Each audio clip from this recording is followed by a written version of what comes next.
La paix sur vous.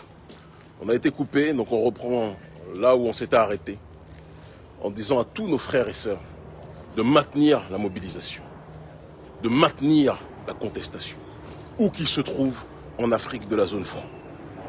Nous sommes dans une période d'intense néocolonisation, une période d'intense persécution, une période d'intense discrimination et répression vis-à-vis d'une population qui est plus que jamais incarcérée dans l'océan de la prolétarisation de nos esprits, de nos économies et de nos besoins de manière générale. Nous sommes un peuple qui vit l'enfer, mais l'enfer a double vecteur. Un vecteur exogène, un vecteur endogène.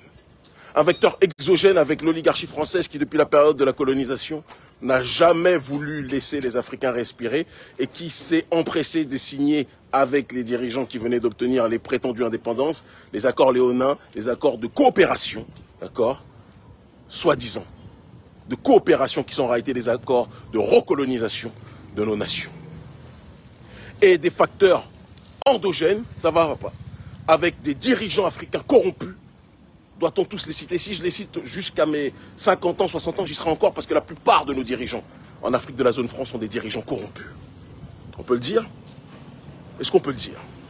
Paul Biya, 42 ans au pouvoir, on l'appelle Duncan MacLeod, l'immortel, l'invincible, qui pense que le Cameroun est son royaume. Sassou Nguesso, qui pense que ce pays est le sien. Alors, parfois il a des attitudes schizophrènes, Sassou. Parfois, il va vous dire qu'il comprend la jeunesse africaine. Mais pendant qu'il comprend la jeunesse africaine qui se mobilise contre le néocolonialisme, il assassine cette même jeunesse dans son pays. Et il pense que nous allons valider cela. Faure Gnassingbé, qui nous parle de panafricanisme actuellement, mais qui gère le Togo comme si c'était la propriété de sa famille depuis des années et des années. Il n'y a pas eu de référendum pour qu'on accepte que le Togo soit un royaume. Et tout le monde a peur, la plupart des gens ont peur de dire la vérité à ces gens-là. Patrice Talon, pays où je suis.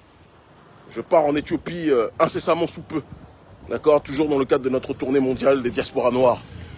Et Patrice Talon, pays où je suis, qui gère ce pays comme si c'était son royaume, une plantation. Nous sommes tous ses esclaves, prolétarisés plus que jamais. Il construit des routes, soi-disant, la beauté des routes de Cotonou. Je suis à Cotonou là. La beauté des routes. Alors c'est les routes dans les quartiers riches. Pour les prolétaires, c'est ça la réalité du Bénin. Patrice Talon qui asphyxie la population, qui est un casseur social, qui fait en sorte que les pauvres sont devenus plus pauvres sous ces deux mandats. Qui fait en sorte que ceux qui n'avaient rien ont encore moins que ce qu'ils avaient auparavant. Ça aussi, on doit en parler. Si on n'en parle pas, qui est-ce qui va comprendre cette réalité? On va se taire parce qu'on vit sur ce terrain-là. Nous ne faisons pas partie des gens qui se cachent loin pour critiquer. Nous critiquons les régimes sur place. Oui.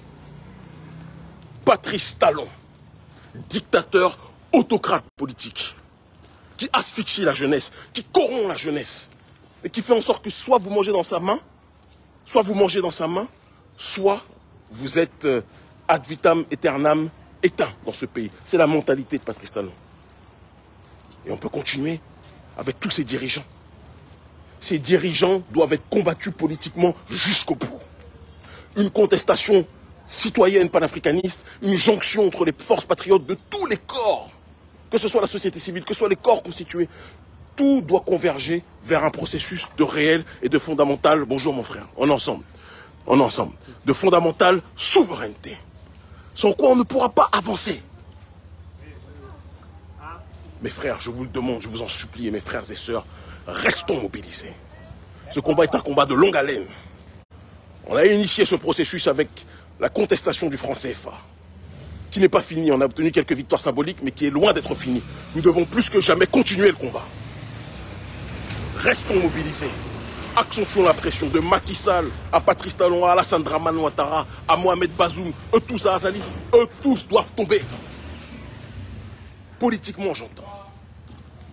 Si quelqu'un oppresse son peuple, opprime son peuple, il est du devoir du prolétariat de résister.